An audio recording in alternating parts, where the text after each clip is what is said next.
Okay. All ready? Yeah, we're live on YouTube. Okay. Good evening, everyone. Thursday night, Yud Elul. We are live from Efrat. Zera Shimshon. That's my little insight. So it says here, so there are many people. You want to meet my friend? Right. So he says, that before they actually started to conquer the land, before they started conquering their land, the mitzvah of lo techaya kol neshama, which was in last week's parsha, didn't actually apply yet.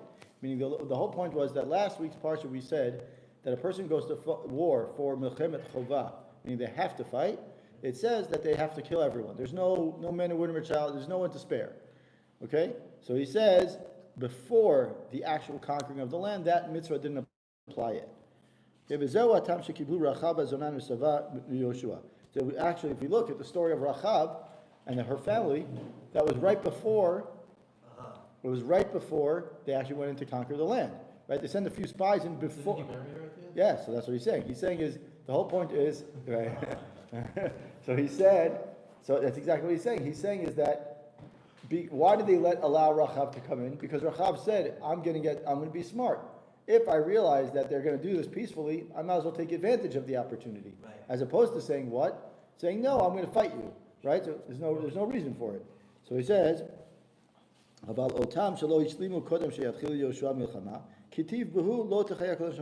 he says, those people who did not make peace who chose not to make peace with Yeshua, those people, he says, that's when the lo techaya kol neshama applies. Now, before we get a little further, right, he says, is basically, if we look at it from this perspective, and why does this apply to Elul, we're going to get into it a little bit more in a second, but not about why it applies to Elul, but in general, like the whole concept here. But why does it apply to Elul? Basically, Yeshua gave them, said, listen, I'm giving you a window of opportunity. You know, the sale's good for 3 days. After that, sale's off, right? You decide, right? And how does that apply to us, into Elul? Right, it applies to Elul because we have, Hashem gives us a time to say, Yeshua Hashem b'im matzok, Yeratu v'yato karo. Right, during Elul up to Yom Kippur, we have a time. So if we invest the time now, during this window of opportunity, then what we get back is that 10 times better, meaning next year is 10 times better because we've invested the time in Elul. Okay, so now he goes back. There he says.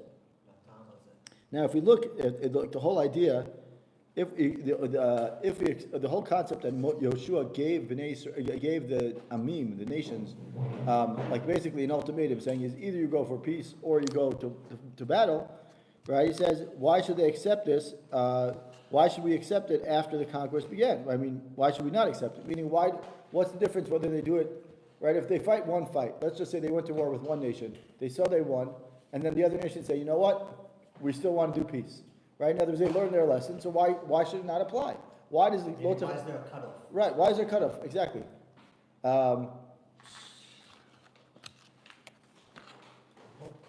Why should there be a cutoff? So he says, Shakadosh Baruch Hu Ratzah Lehorot Yisrael. Hashem wanted to teach Bnei Israel, She'otah haaretz hatovah eina yochal lisbol anashim ra'im v'chataim. This paragraph was so powerful to me when I was reading it. So he says, the reason is that Hashem was trying to teach Bnei Israel that this land, that is Eretz Yisrael, cannot tolerate evil people and sinful people. And the only way for them to fix themselves is to do tshuva before they start impacting other people, and and before that the decree comes to them. Meaning, what does he say? What does the Zera Shimshon do? What? Right, no, exactly. Yeah, exactly. Before it's too late. In other words, he says you're not behaving the way I want you to believe in Eretz Yisrael. Right? We see that in next week's parsha. We see all the klalot, and we also know that in Vayikra it talks about the point is that anyone who doesn't do well on Eretz Yisrael, doesn't live by the mitzvot of Eretz Yisrael, gets kicked out. Hashem kicks him out. Right? And it's even today you see people who are not necessarily on the highest level. They're the first people to leave. They're the first ones that they don't want to stay here. Right, and they're the ones also talking not so positively about it, Israel. After the close of that opportunity and that Gizar Din, then whatever the tshuva they do is really not going to help them so much. and they'll be sent out of the land. Kidichtiv v'avatem, as I said, as it talks about chtiv v'adatem mehira me'al ha'aretz l'davaris. We say in Shema v'adatem mehira means you'll be, basically banished from the land. V'chein haya b'Yisrael shelo shamu l'kol hanivim. What happened? Right? What happened to Bnei Israel when they didn't listen to the Nevi'im when they actually moved into Israel? Yeah, the galut. They got punished. They got severely punished and they got beaten by many nations, right? Etc. Etc. So that's that's why uvata lehem areh, right? Therefore, they got all this different, and they also, like you said, they got galut. So now we can understand why the Eshet Yifat Torah actually helps a person combat why the Eshet Yifat Torah, meaning prohibiting the Eshet Yifat Torah, actually helps a person. Lachein asra Torah lehem Yifat Torah b'melchemet Eretz Yisrael. Therefore, we see that the reason why Eshet Yifat Torah is forbidden during the milchamot of the Chovah, right? Laharot lehem davar zeh sheyeh lehem lemofet neged ha'yetzer hara, to show the Bnei Israel that negates the Yetzer Hara, that this ominous sign, maybe what he says is with an ominous sign that negates it. Shelo yakfem lasot tshuva kodem shechatem gzar din. He says to them is that the whole idea is the prohibition of Eshet Yifat Torah when they're doing a mitzvah, they're doing milchemet chovah. The whole idea is that the sign is to teach them a sign about saying is you have an opportunity to do tshuva before you go do something with someone who just right. So he says before you're about to do something not appropriate with this woman. Okay, not to her. No, he's saying you're about to do something. He's telling to the soldier. He's saying is you're about to in a milchemet reshut. He says things are a little different, but when you're setting the tone for Eretz Yisrael. Right, the soldiers going in there. You can't say, "Oh, we have a purpose. We have a higher purpose, and we have a higher purpose." We can't really say, "Oh, we're going to give into our Yetzer Hara." Hashem is saying is no. He's saying is the reason why I'm forbidding it. The reason why I'm forbidding the Eshet Yifat Torah when I'm doing milchemet chovah, milchemet mitzvah, is so that way you stay focused, so you understand that there is this point that you're not supposed to give into your Yetzer Hara. It's a sign. Right now, to remind you that it's permissible on a very mamash b'di'evet level. I don't want you to do this like every time. I want you to stay focused. There's also another issue, which is not mentioned here at Zera Shimshon, is that Milchemet Mitzvah is with the Shivat HaMamim of Eretz Yisrael. Right. As opposed to Milchemet Reshut, which is with everyone. Right. Distance nations. Right. So when you're doing a Milchemet Mitzvah with the Shivat HaMamim in Eretz Yisrael, the whole idea is to distance yourself from them, is to basically move them away. Right. The chashash of avodah zarah. Right. So by getting someone, allowing an Eshet Yifat Torah, right. you're contradicting their needs. Suddenly, she's an Eshet Yifat Torah from an Am of Eretz Yisrael. Exactly. Eretz Yisrael. Very good. That's defying that purpose. Very good. So it says. Exactly, because the whole issue is that they're here. We're going to live here, and they're going to be here, and we're going to be influenced. We're not going to be influenced. Right. Even the people who are not so good, even the people who are evildoers, also plan at some point to do tshuva. Yeshua ben Sarah, that's the name. Oh, Yeshua ben Sarah. Okay, so there's out there sitting there flush him out for our good friend Yeshua ben Sarah, who just went under surgery a couple of days ago. Yesterday. Went yesterday. I think it went well. Anyways, they always say that what happens. What happens when the people who are not following the path so well? What do they say? They always say, "We got time. Don't worry about it. We'll do it later." Or, "Well, what's the big deal? She's here right now. I'll take care of it. We'll worry about tshuva later." No, in a holy war, right? He's saying it's like so. He says, "Yodim should damrinan." Yodim Rishem should come to mitah. They know, right? They know that even the people who are not so good and don't follow the path so much, they know where their end, what the end is. What's the end? The end is that unfortunately everyone dies, right? So if everyone dies, so what is it? They say, "Oh, we got time. Don't worry about it," right? They got time. So then if you got time, they say, "We'll worry about the tshuva later." In other words, let me do my thing right now. Isn't that what? Aren't you forbidden to ask for tshuva? If somebody's like going like, "Hey, I'm gonna do this Stop stuff, that and I'm gonna shit. ask, like beforehand, I'm gonna do this, and then I'll do tshuva." Yeah, that's why they're not necessarily considered the greatest people, because they're saying is. And is that tshuva actually accepted? That's a different story. I'm not here to say what it is. It is, but Ella she'eslam d'chilav al kisem. And it's that they say is that they're being blinded by the logic. Why? Because they're saying is, I see this woman right here. The Yetzer Hara is right in front of me. Let me deal with this Yetzer Hara. I'll take care of it now. and I'll do tshuva later. Like you said, achtav v'ashuv. It's not probably the best thing to do. This is what the Yitzhak wants you to do. And it gives us, right, and that's what the Yeshuot Yifat Torah is coming to negate, so that the Jewish people would rid themselves of sin before they entered Eretz Yisrael. That's why the Melchemet Reshut, so we'll call it a non-obligatory war, like a optional war. In that case, Hashem says, okay, with an optional war, I'll be a little bit more flexible, right? Because there, it's okay, I understand, and that also most of the time it happens. You'll see that he gets into another point here, but basically it happens is that in those situations, a little bit more understandable. But when we're trying to set the precedent of Eretz Yisrael and what Eretz Yisrael is meant to Hashem, there Hashem says Melchemet Reshut is the same reason why it's asur from Melchemet Chovah.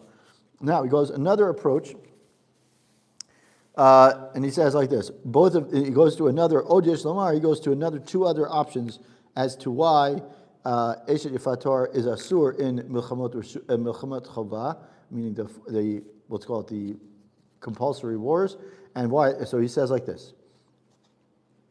Odesh Lamar, the Kushya Meikara Leite. He says that the question of the commentators is meaning that their whole approach of the entire concept of that people ask is in of itself is problematic. Sharei Katav Rambam Perik Hey Hilchot Melachim. The Rambam writes in Perik Chet of Hilchot Melachim, Ein Eshet Yifat Torah Muteret Ela B'Shat HaShivya. Right, an Eshet Yifat Torah only permitted when she's taking time of capture. Right, meaning B'Shat HaShivya Hainu Lachar Milchama. He says that according to the Rambam says that Eshet Yifat Torah is only in the time of the capture, only in the time of the capture itself. And when is the capture? When does the capture take place?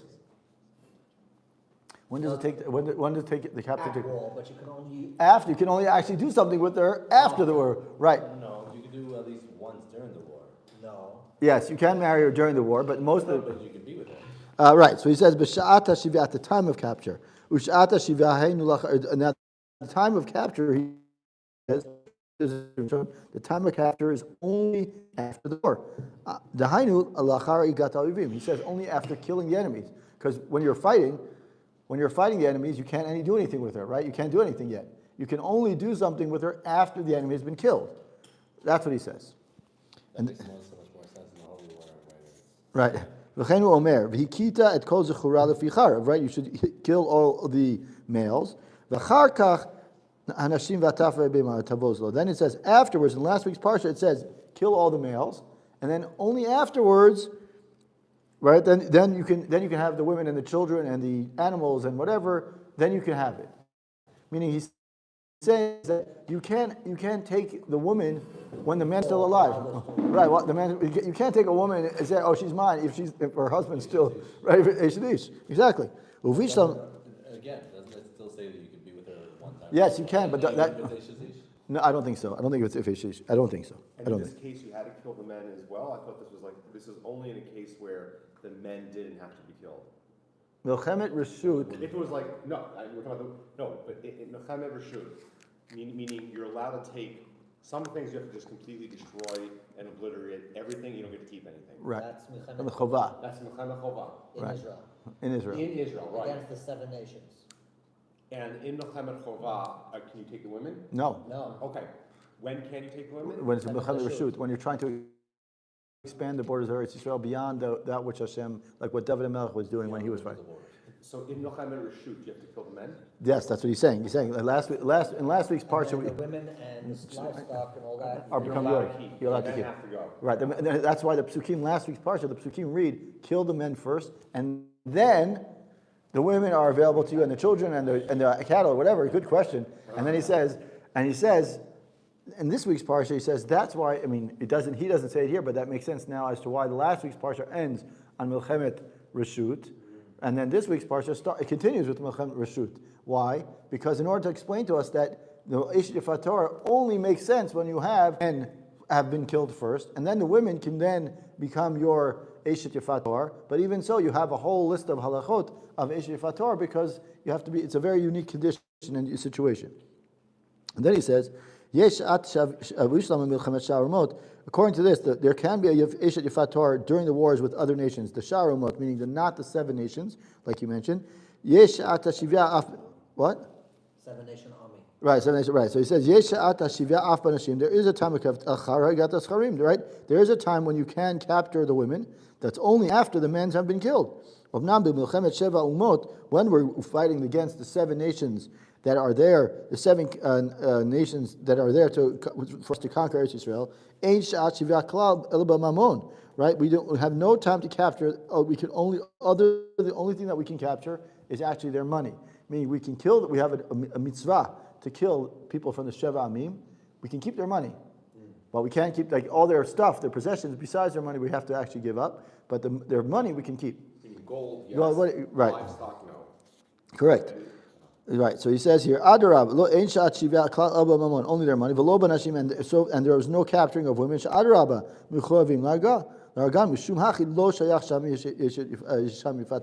he says, if you think about it, when there's actually a moment of captivity, then you can have this Eshet Yifat Torah. But when we're talking about the 7 nations, there's no moment of captivity. We have an obligation to kill everyone.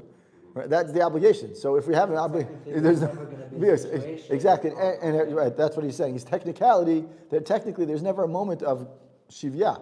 So that's the point. Is he's saying for Eretz Yisrael, of course, it makes sense not to have one because there is no moment where you can actually it would apply. When you're talking about expanding the borders of Eretz Yisrael into Mechemet Reshut, then there's a moment when you kill the men and the women and children are still alive, and the livestock is still yours. Then you could say, okay, great. Now the situation of Eshet Yifat Torah applies. Now he says, V'od b'Mechemet Eretz Yisrael, when we're conquering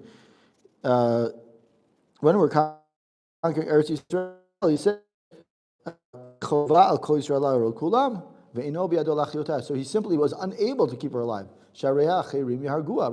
Other people are going to, basically he's saying is, there's not going to be a woman spared during the time of conquering Eretz Yisrael. There's not going to be a moment where you say, okay, women, let's give a pause. We'll have a nice peaceful pause for a few days. No, the point is that if I don't kill her because I think she's attractive, the next guy's going to come and say, I have a mitzvah to kill everyone, so I'm just going to go out and kill her. Like there's no moment of where one guy says yes and this other guy says no. Like it's open to everyone, meaning to kill them all. Not the case. Right? He says is in a Melchemet Reshut, one person could say, I want to keep her as a woman. And he says, okay, that's yours. And then you could either fight it out with the other guy, or you could say, fine, she's yours. But in the case of Melchemet Chuvah, we don't have that situation because if I say I want to keep her, the next guy says, you don't have an opportunity to keep her. She has to be killed. So there's no one to be alive. So there's not an option for Eshet Yifat Torah. So that's why we say Eshet Yifat Torah only applies to Melchemet Reshut, because in every other situation it doesn't apply. There's no captives. There's no captives. They're all dead. Exactly. So that's what he said. That's how we know that this only applies for Melchemet Reshut. I actually know that. I thought it was allowed. No. For the 7 nations inside of Israel. No, the opposite. What he's saying is that the whole point of the reason why the Yetzer Hara allows us to have it, he said before you came, he said the reason why we're allowed to have it, why the Yetzer Hara is permitted outside of Eretz Yisrael is because the Kedusha of Eretz Yisrael is so strong, and Hashem doesn't want to even allow us to get into the mindset that Yetzer Hara is permissible. What do we know about Hashem saying when we do things wrong in Eretz Yisrael? He kicks us out. He kicks Galus. It's automatic Galus, right? We see that when Bnei Yisrael do go into Eretz Yisrael, what happens? They do the bad things. They don't follow the Nevi'im. The Nevi'im chastise them. What happens? They get kicked out. But we're permitted to do it when we're trying. Because the Yetzer Hara is going to drive us out, but the Yetzer Hara maybe isn't as strong. Out when we're trying to expand Eretz Yisrael, but in the biblical borders of Eretz Yisrael is tamed. It's tamed, and Hashem says correct. And Hashem says that should be your sign. It's like 2 sides of the same coin. On one side, I'm telling you, it's permissible. Obviously, it's not the ideal scenario, but it's permissible when you're trying to just expand the world's, the borders of Eretz Yisrael. But when you're in Eretz Yisrael, the flip side is no way. Don't do it because Eretz Yisrael is so much higher than your urge for your acting up right now. That's the. That's the first Torah. Okay.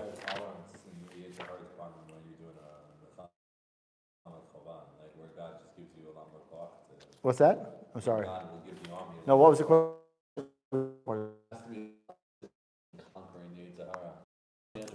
Yeah. when it's a chovah, you know. Oh, absolutely. Hashem, right, but the point, you have to remember who's fighting this war. Remember, last week's Parshat, what is Hashem, what are the Chayyim go out? Anyone who's married recently, opened a home, a house, vineyard, whatever it is, you're talking about people who are on a very high madrega in and of itself. Like even the person who is, let's say he's cleared all those bases, he's cleared all those, right? He has to be a person who's not even going to think about, he says, and the person who's nervous, he's also not allowed to go. Why? He says, Shema my chet, one of my chataim, might cause me to be meharher, and therefore I won't be focused on the war. So we're talking about people who are on like a super high madrega here. We're not talking about, so even so, the person who's on a high madrega, and he says, my Yetzer Hara is going to get the best of me, that's a really, obviously Hashem is realizing, or Torah is realizing that the Yetzer Hara is clearly strong. Like, and during the time of war, we know things go, there's a lot of, no logic happens in war. Like, there's nothing happens, it's logic there, right? So we're clear, it's clear about that. So Hashem says, even these people who are in such a high madriga, and we've already filtered out all the people that might possibly be, challenging with the situation, even so, I recognize that there's an urge. Do I recognize the urge and say, okay, we should do it for both Milchemet Chovah and Reshut? Absolutely not. When we're talking about Reshut, there's a different kind of war. Hashem, with the Milchemet Chovah, Hashem says, this is the land I promised you. And because I promised you, I want you to fight it with the right focus.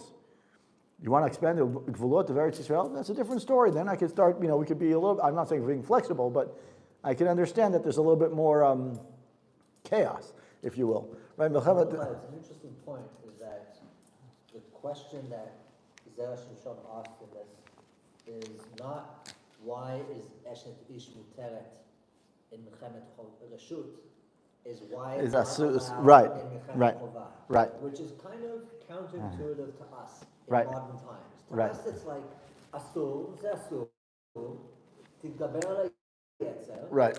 and meaning my personal question is, why isn't it even allowed in Milchatchila, right, Milchemet Reshut? right. Right? I mean, we come from a different Well, perspective. so he's asking this. What his answer is, he's saying is that because in Milchemet Chovah it's not allowed. Why is it not allowed in Milchemet Chovah? Because they have to kill everyone. In Milchemet Reshut, the women are still alive, so that's when it becomes permissible. Right. You're asking. You're asking. Even then, it's like, okay, you still got to Milchemet Yetzer, just like there's other Yisrei, right. There's other Yetzer Hara things going around, and the bigger question is like, what lama dafka po? Right. That's a good question. That I don't know the answer to. I mean, I would imagine that it has something to do with the fact that people recognize that when war, there's a lot of chaos, and people, there are women and screaming and children, what's going on, but who knows what's going on, and all of a sudden you have to say as well, the person who thought he was on such a high level, the real test comes when, as they say, there are no atheists in the foxhole, right? Like when a person's in the middle of the bunker, right? He's not going to be like, oh, I'm an atheist. No, he's going to daven as hard as he can, right? So when he's in a situation when it's when push comes to shove, and he sees this woman, and he sees the things, no one's around besides him and whatever. So then but that same thing is the same point, is just like he's allowed to take her, he also has there's a whole series of things that he has to do first to make sure that he actually that he's mitkaber on his yetzer, meaning Not impulsive. right. It's not just take her right now, right? I have to do a whole thing and make sure. And then I was listening to a shir about this actual Torah, and it said, we want to make sure that the person who marries her he's marrying her not only for the chitzoniyut, but actually for the enoshut, meaning for the personality that she has. Right. So it's not just the. So we make her do what? We make her grow out her hair, shave her head, shave her and grow out make her cut her nails. Make her cut her nails or grow her nails. Right. Rags, dirty clothes. We make her, why? Because she was wearing really attractive clothes. Exactly. To try to entice you. Right. And we make her sit there. You gotta look. You know that like tension when you come home and just like you feel like you're like this toxicity. That never happens to me. So like you gotta be looking at her Yomam V'Layla. And 30 days and she's wailing. And I don't need to hear this. in the house I've been is the working. beauty I just came out of a war. I worked a hard day, and you're coming home And you're crying? crying like this. Like you think I need this? Right. So if So if after 30 days, you're still all in, and you need to marry her, right, and you need to know that at the end of the day, if you're like this doesn't work out like the Torah's basically. you're not allowed to keep her. You can't go. Hey, you know what? I'm going to switch it to slave. You're not allowed. Sell her. No, Get you're. some cash out of this. I had a good joke. Someone was saying you should bring some flowers for your wife. You had these roses at the door. I was just leaving the office. So I said, I'll give her some flowers. She can bake some challah with it. Anyway, Okay, so that was, Comments, we would block you. so now, we're gonna do, your wife is watching, anyway. Why did you actually listen? Anyway, so that was Jerush Aleph. Now we're going to go to Jerush Zayin. Jerush Zayin is later on in this week's Parsha.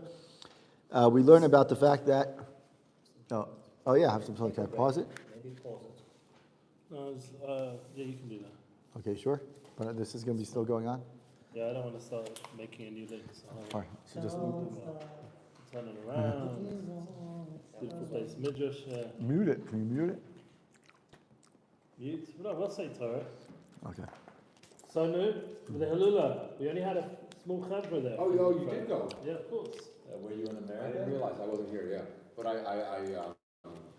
it was nice, there was guys that came? Yeah, but Hashem, not so much my friend. You I went? have to say. Wow.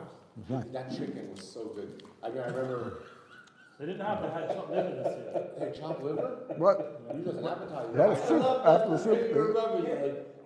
They had nothing after the soup. No, they had soup, and then what? Soup, yeah. And then what? No, I left. Oh, I'm saying, It was about, yeah, it's good. Finish it. Thank you Hashem for all the shefa we get. Amazing. But the main thing was, the best part was for Tzedakah. When he Sadka. Yeah, Sadka. Gave it, Tzedakah? Sadka.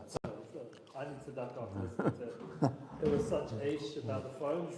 No, man, the only Is that thing, what he was talking about? You were there? I felt literally like my phones were burning. Yeah. My heart was he, saying, he was saying, but Moshe Tzadka was, he was a great guy. I mean, Yeah. amazing, but he kept on saying, yeah, he kept on repeating, anyone who has a cell phone, it was just like a smartphone, just might as well. He was going off. Oh, he was nuts. In a good way, but Yeah. I'll tell you. it's definitely worth watching because there was a beautiful moment. We had the Yisro Adler and the Marcus Choir. They sang so beautifully. With the shows spoke beautifully. Baruch Hashem, we're updating the sites and doing much more audio from the rest of the world of Shirim as well, including here as well. Baruch Hashem. Hopefully we'll get better Wi-Fi somehow. I'll Baruch tell Hashem. you. I think there is Wait, a wait, Wi-Fi in wait, the wait. Shibul now. I think there is. Wait, Just hold need to on. find it. God is a man. I ask him sometimes, and Yeah, I've got his Wi-Fi, That but it's doesn't- not so good. so I have a crazy story. I was in Switzerland and France this past week on this like Oh wow. high-end boutique travel tour where they, can you bring us, I paid for an extra room, I can't cancel, can you bring a soldier? I was able to bring a khayal, I That's think so nice. also, and fine. So I want to thank the guy that brought me, and I was talking to like some Torah with him this and I know he likes to kind of learn. These people, like, what can you get someone that's so wealthy? right. So you know what, from France, I ordered him a set of Zera Shimshon, Really? all right? Wow. And I did that, I sent it to his house in Miami, fine. 2 hours after that, I get a text from someone I guided in December. Okay. Who is living in North Carolina, is either a ger or going through Geru, and his mom is shtickle Talmud Chacham, and wildly successful. He was one of the most impressive people I've met. Greg Upham is his name, and his wife was the sweetest could be, and he's a big Baal Tzedakah, and he's a big lover of Israel, and he knows Torah. He knows a lot of Torah for your, like, on your way to being converted. He just knew a lot of Torah. So apparently, I mentioned to him, in the car, because we were talking about, I learned this sefer called Zera Shimshon or whatever. I didn't think much of it. Anyway, I hadn't spoken to him since then. 2 hours after I ordered the set for this guy Jimmy, who's brought me down, I go, he sends me a text, this guy Greg, and he goes, hey, I know we haven't spoken since December. I remember our conversation in the car about Zera Shimshon. I want to let you know I just ordered a set. What? So I was so moved. I timing. quickly, I literally, You told- just ordered one. I just ordered it, so I took the email, I said, listen to me, Wow. and I sent it to him. And I said, look, I know this is crazy, I know, so you don't know who Jimmy is, but I'm on this trip. I want to thank you guy, I got on this set, you see the time date stamps Right. from 2 hours ago, guys, I've never gone on a set before in my life, all right? I don't know necessarily what it means, but I'm letting you know, like, this is what happened, and they say this type of stuff Happens, goes yeah. on with With the the Zera Zera Shimshon. Yeah, that happens. It's interesting. So he wrote back. He's like, "Look, that's not Jimmy either, but maybe we should like all have a learning." Yeah, that would be awesome. Zoom or something. Anyway, Yeah. so the next Torah is about. It's a great story. These Zera Shimshon stories are weird. They're wild. They happen all. They happen it's remarkable. Actually, at the Hilula, he said there are two kinds of people in this room right now. There are kind of people who had some sort of thing happen to them because of their learning, or people who are learning because they made it tonight that they're hoping that something will happen. But those are the two kinds of people. And usually they start learning Zera Shimshon because they've heard of the Segula and they're waiting for it to kind of happen. Anyway. I found an apartment in Efrat next to Shir David. That's a miracle. Really? That's a miracle. Well, Mazal. Really? That's a Mazal. miracle. What are you doing? Hanukkah. It's a miracle. Amazing. That really End is. of Hanukkah. It's really hard to find. You went everywhere. See that? Zchut Zera Shimshon. Zera Shimshon. Anyway, so we're going to continue now, and we're going to do Jewish Zion. So one of the famous psukim, or maybe famous sections of this week's Parshat, and they're all famous, but one of them is that we're not allowed to, we have a mitzvah to actually not marry a Moavi and Amuni. And there's a famous Gemara, we're going to get to the Gemara later on, the Gemara in Yevamot, right, Amuni, where we're not allowed to, the men are not allowed to convert, but the women, we're allowed to allow them into our nation, obviously because we're allowed to, because of Moaviyah, Ruta Moaviyah. So obviously there was a permission. So that exactly that question as to why Ammon and Moab are so hated, meaning they're so, the mitzvah is basically we're not allowed to bring them in even 10 generations later. That's a strong one, right? So he's going to, right, that's what he's going to get to as well. He's going to say, he says, Mela, the Egyptians, I would say the opposite. I would say the Egyptians would be more of a hate than, right, exactly. So he's asked the question like that. Right, so that's what, he doesn't mention that here, but it's he does mention it sort of. So here we go. So he says, Al dvar asher lo kidmu etchem alechem. So he says, the pasuk reads that the reason why we're not allowed to, or that we're meant to, or we're not allowed to marry Ammoni or Moavi, because these nations do not provide us with food, as the pasuk says, Al davar asher lo kidmu etchem alechem. Pirush Rashi says, Al ha'itza she'atzu etchem lachtiechem. Rashi says it's not. The pasuk says it's because they didn't give you food, right? But so he says, but Rashi says it's because they plotted against you to sin. He doesn't. First, he quotes the Mizrahi, and the Maharami Prague, the Gur Aryeh, and he says the pasuk yesh tamacher for Rash, right? It's obvious. Then the pasuk says, here's the reason they didn't give you food and water. So why is Rashi sticking out his nose? Back to that again. Besides, didn't we punish them already? Right, exactly. So he says, like, why is Rashi all of a sudden getting involved? Didn't they also give you food, but they gave you like salty? That's later. He's going to talk about that in a second. That's towards the end. He mentions the fact that they gave us food, but it was even worse. Right. Thirsty. Right. Torah, and he says, he says, why would Rashi even come up with, why do you think it's okay to add another reason? The pasuk clearly states, they didn't give you food, so there's your answer. So he says, Tertzu di Rashi diek milat davar. If you look at the pasuk, it says the word davar. Davar is not usually the word that we would say. Why, when we say, why are we not allowed to do something? Because blah, blah, blah, blah, blah. Key. Or kasher, or biglal, or whatever word, mipnei, or something like that. We would never use the word al davar, right? We never do. That's not the way. Even the Torah doesn't talk like that. We usually say ki, right? So he says the reason the word davar means that there's some sort of conversation or some sort of like the plot. They came up with a plot, and he says tertzu derashi diek milat davar shayalo lomar al asher, right? It should have said al asher. The pasuk should have said al asher, and because the pasuk didn't say al asher or ki or something like that, and it used the word davar, so these two, that is the Maharal Miprag, which is the Gur Aryeh, and the Mizrahi, which is another Mefaresh, both said is that the word davar means that some sort of plot, they were contriving something.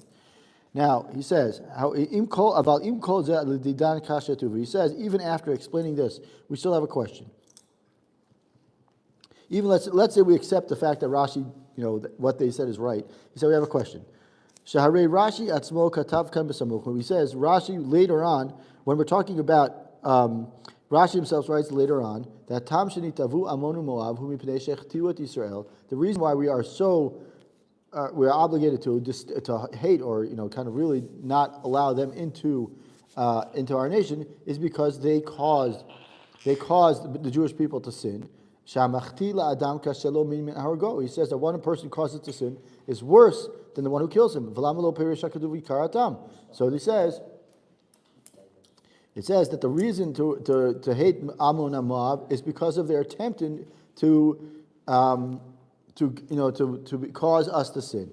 If that's the case, then why didn't they? When Nakatam Sheino Ikar Dahainu Al Davar Shelo Kimu, he says, I have a good question. He says, okay, let's just say that the actual reason is that it's because they cause us to sin, and maybe if they cause us to sin is such a bad problem, then why didn't the pasuk say?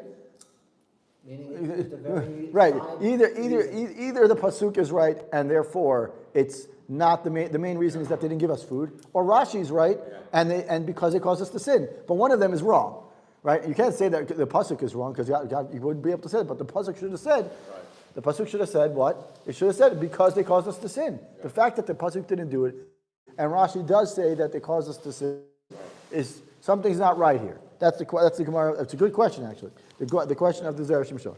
So now he says, "V'yesh lomar de'i hava kativ hatam shel machtiyat ha'adam lo haya efshar lomar amoni v'lo amonit." Right. So now he says a great idea, a great point. He says, "What would be if I said the reason why you're not allowed to marry a Moavi or Ammoni is because they caused us to sin? Then what would be our default response? Well, if they cause us to sin, then everyone is even the women, right? And you would say even the women are forbidden. You would say that the women are permitted if they cause us to sin, right? That's a funny question to ask. Why? Because instead of saying, why is the Moavit allowed? Say, oh, because the Moavit is allowed, therefore that can't be the Teretz.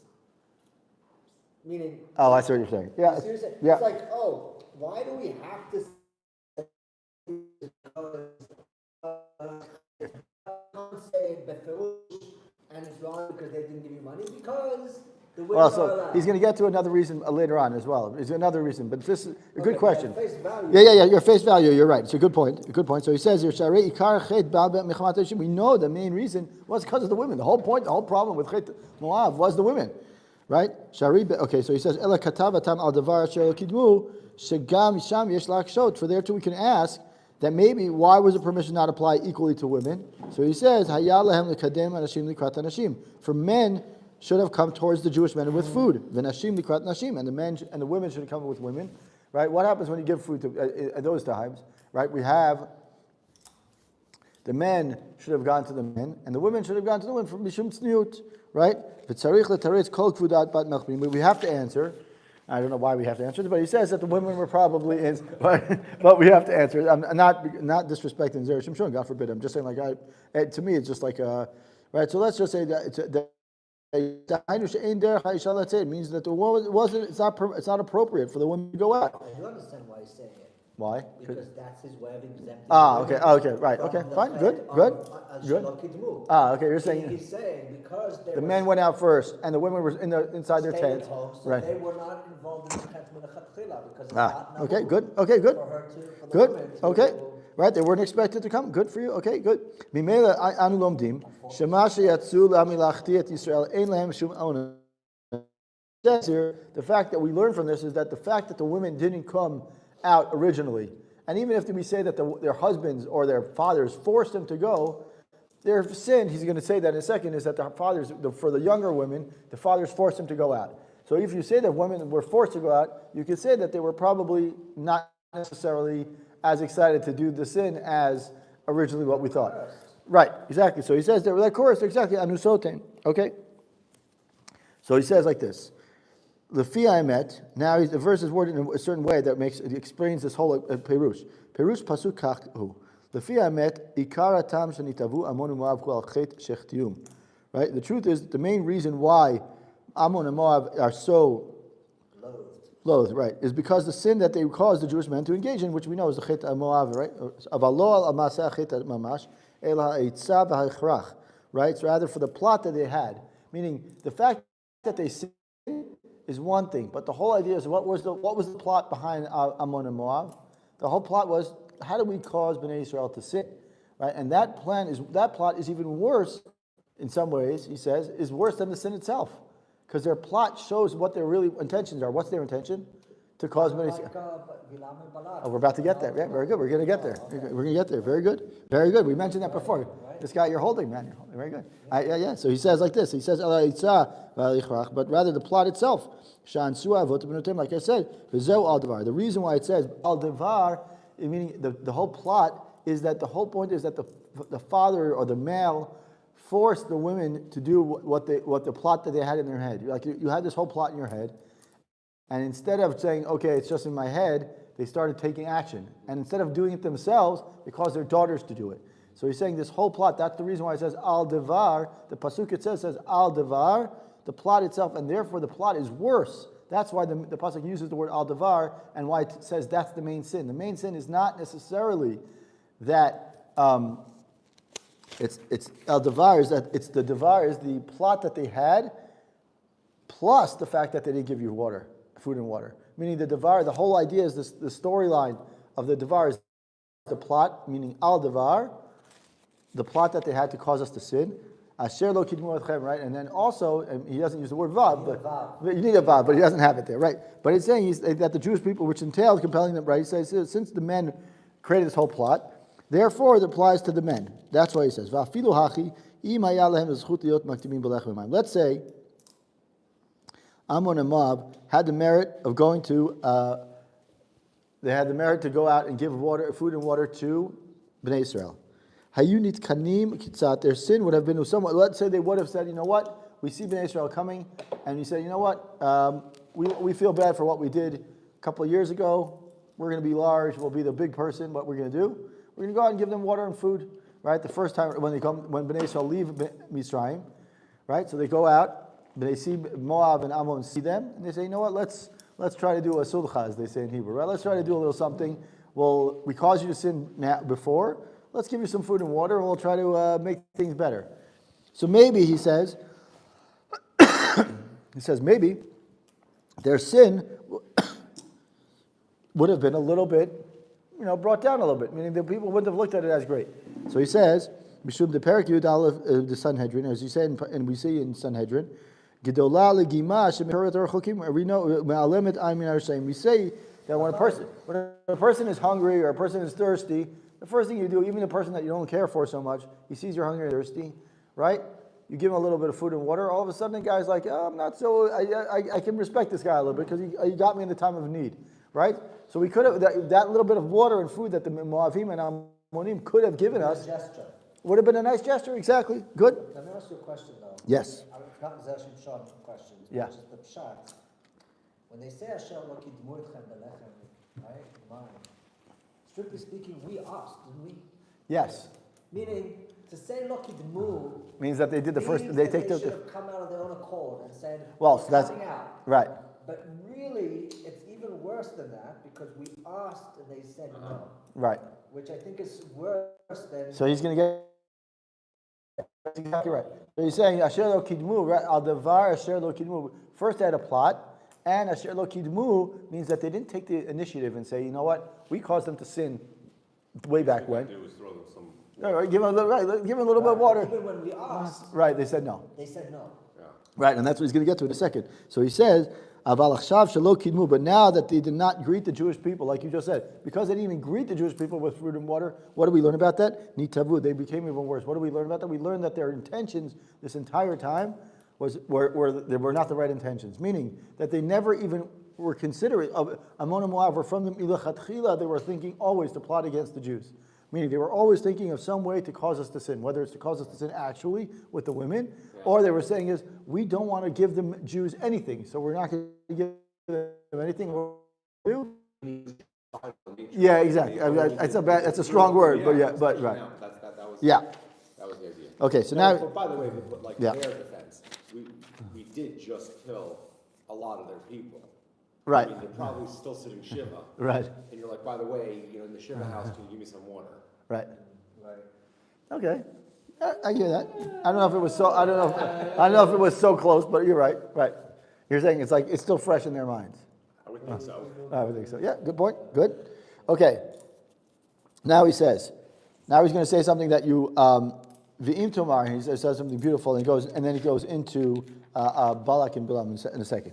Im Tomar, Arei Moab shel v'sof arivim shana kadam lehem belech memayim. Let's just say, like you mentioned before, or you said that they did give them food at the end of the day, right? They did give them food. Right. Okay, salty or not, they gave them food, Right. right? Kedichtiv ochel b'kesef tashbirini kasher asuli b'nei Esav v'amoavim yoshvim ba'ar. He says that you should sell food for money, and I'll eat, right? That's what we say later on, earlier on, right? Vafilu hachinitavu, and so still the Moavim, we are told that Ammon and Moab do give us food, and they say, we'll pay for it. We do say, we'll pay for it, right? Yeah. So if that's the case, right, and yet, even though we say we're going to pay for it, it's a good business deal, everyone's happy. What are you giving them a hard time? Right, exactly, right, exactly. So he says, what's the point? Yesh lomar Moshe katuv Maharsha b'Sanhedrin. We look at the Maharsha in Sanhedrin, it says, Haya lehem lasot b'chinam. They should have done it for free. That's what he says. Hold on. Hold on. L'tashlum gumol ma shasa Avraham Avinu lavihem Lot. He says is the fact that Avraham saved Lot, and from Lot came Ammon and Moab. That alone should have been there now. But in my last class when I gave this, what people said is, do you think the people who are alive today think about their great, how many greats back? Grandfather says, oh yeah, that guy was spared, so I'm going to spare you, right? I mean, that's a big ask. I'm saying it's a tough ask. You're saying like some guy 10 generations, maybe 12 generations later is going to say, I'm going to do a nice favor for you because our mutual great whatever. Excuse me, we see stories, this is off topic. Yeah, like the Holocaust. Not only that, we're Right. talking about, there's a lot of Arabs Right. who live in villages over here Yeah, who have a history of coming from Jewish descent. really, And unfortunately, they're our worst enemies. right. Tradition that the Kippuriyata Oh, yeah, in Hebron is known to have Chamulot really, who were of Jewish descent. really. The most dangerous cities is Palestine. Anyway, so he says like this. So he says they should have been respecting the fact that Avraham Avinu saved their father, Lot. Vayalem lasot ze b'derech sheyatzu Mitzrayim. They should have done it. When should they have done it? When they were leaving Mitzrayim. They should have done it now, not now when we're like on the brink of going into Eretz Yisrael. They should have done it right when we were getting close, when we were leaving. V'ita b'Rashi v'Midrash, and we say that's why it says b'derech on the term meaning b'shat terufchem. At the time when you were disoriented, that's when it should have done it. It says that if you look at the pasuk,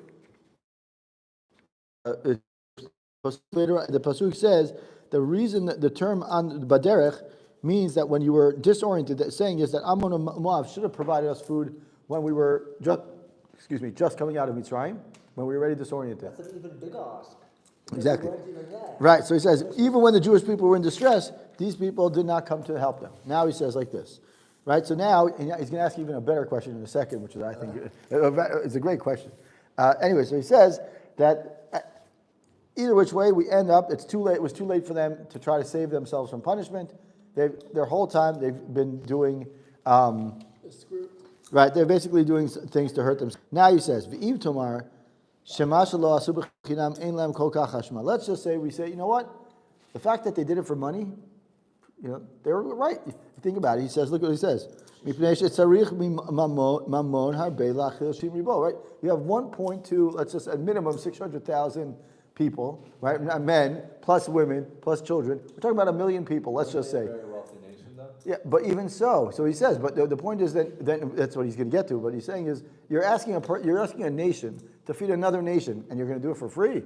Right? That's a good business question, right? Good question. So he says, he says, like you said, their money was very precious to them. He says their money was very precious to them. And that's why when the first time around, They're ready to give it all away to Balak. right, that's exactly, good point. He literally was about to say that. Oh Right? my God, look at you. Look at this guy, right? He's literally about to say that. Anyway, so he says is, This dude is on fire. so he says exactly that. He says is, as gam hem he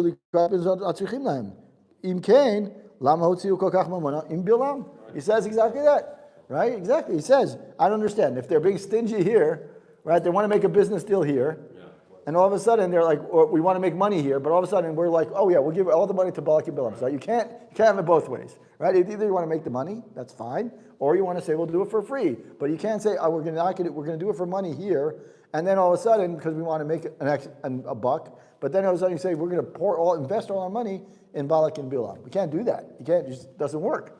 So he's saying that's exactly what he's saying is here is. He says they had a greedy. Like you said, rather we prove from there that they didn't really care about their money. Their whole intention, from the moment they saw Arab Bnei Israel, their whole intention was to curse us, to cause us pain. And he says it wasn't about money, because if it was about money, then they shouldn't have been so stingy about. They shouldn't have been so large when they were trying to hire Bilam. So he says, Ela Adraba, Hayusonim et Yisrael. He says, it wasn't about money at all. It's about the hatred towards Am Yisrael. And he says here, so far, the fact that they did eventually give us food, right? That wasn't only for their own benefit, so that they can make some money, which would belong to them, meaning that I'm giving you food, but I'm making the money to cover my costs.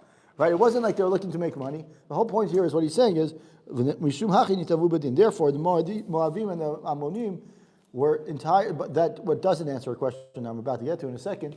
He says is that the whole you can see from here that there was like you said, like a genocidal, like a very systematic approach to what their Ammon and Moab were all about. Ammon and Moab were about hating Am Yisrael, and no matter what they did, like no matter how you look at it, he says.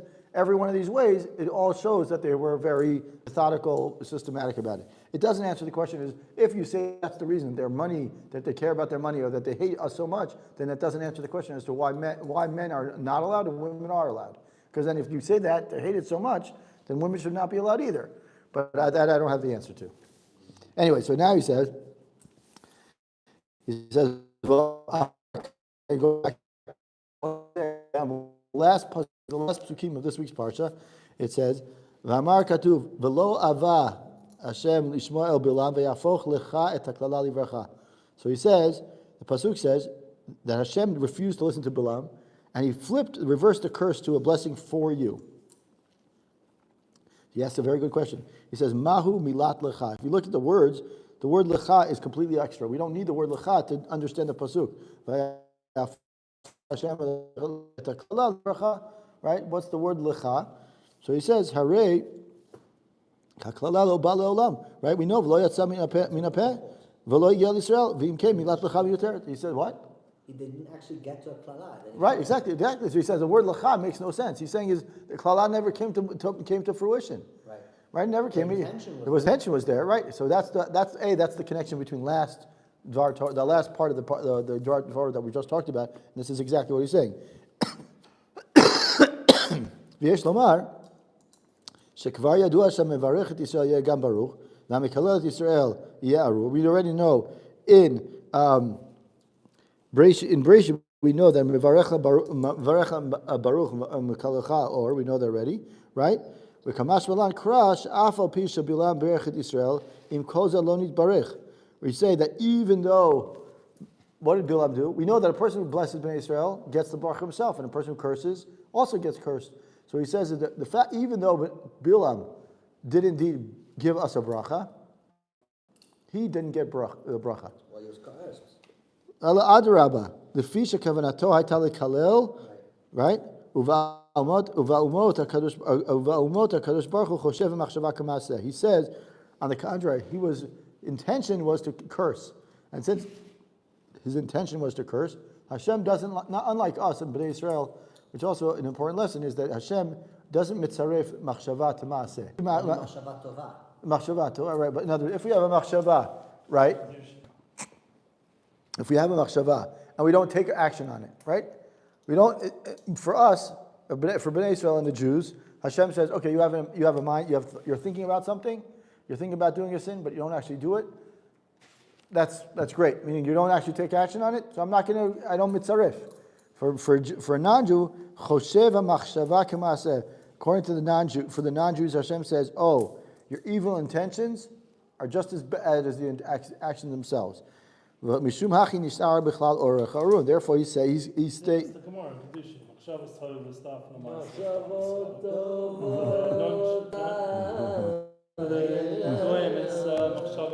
stuff. Exactly. So it says, that's why it says, "Vayzel ve'yafoch lecha davka at haklal ivracha." Meaning Hashem says, because Bilam has the whole intention was a klala, so what should have happened? It should have been his machshava was a klala, and his maaseh was to also be a klala.